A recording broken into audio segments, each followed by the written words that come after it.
समाजाच्या उपस्थित वर्गाच्यासाठी ज्यांनी आयुष्य दिलं अशा एका अत्यंत पुरोगामी कर्तृत्ववान आणि सामान्य माणसाची बांधिलकी असलेल्या एका काँग्रेसचं या ठिकाणी आपण स्वागत करतो. एका दुर्दैवीनं त्यांचा हल्ला केला गेला आणि जी काही पुरोगामी शक्ती आहे ती या हल्ल्याच्या माध्यमातून आम्ही नष्ट करू अशा प्रकारचा समज काही प्रवृत्तींनी केलेला होता.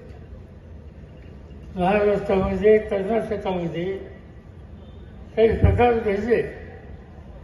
असे डॉक्टर दाभोळकर असोत, डॉक्टर काँग्रेस गोविंद फानसरे असोत किंवा कर्नाटकामध्ये कलबुर्गी असोत, त्यांच्यावरती न्याय झाले होते. विचाराशी संघर्ष करायचा असेल तर तो विचाराने केला पाहिजे, पण ज्यांच्याकडे विचार नाही अशी प्रवृत्ती कायदा हातामध्ये घेऊन न्यायपणाला हल्ला करू शकतात. आणि त्याचंच उदाहरण या कोल्हापूर नगरीमध्ये काँग्रेस फानसरेंच्या संदर्भाचा.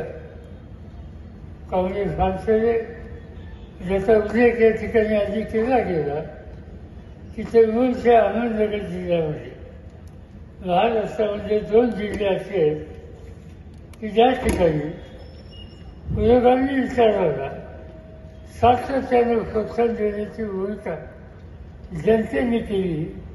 त्याच्यामध्ये अहमदनगरचा उल्लेख करावा लागेल, त्याच्यामध्ये कोल्हापूरचा उल्लेख करावा लागेल.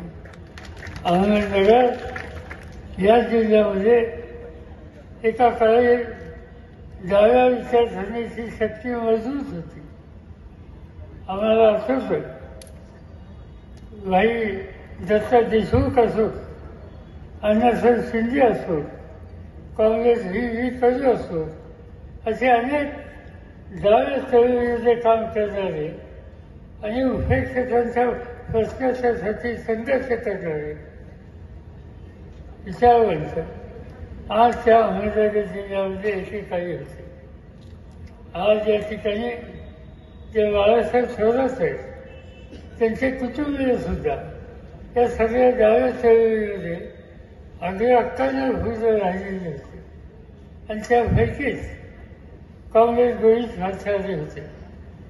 पण गोविंद फानसरेंनी अहमदनगर सोडलं आणि शाहूराजांच्या नगरीमध्ये येऊन इथं जो कष्टकरी आहे, उपेक्षित आहे, त्याच्या हिताची जपणूक करण्याच्यासाठी त्यांनी आपल्या आयुष्याचा सगळा काळ घालवला.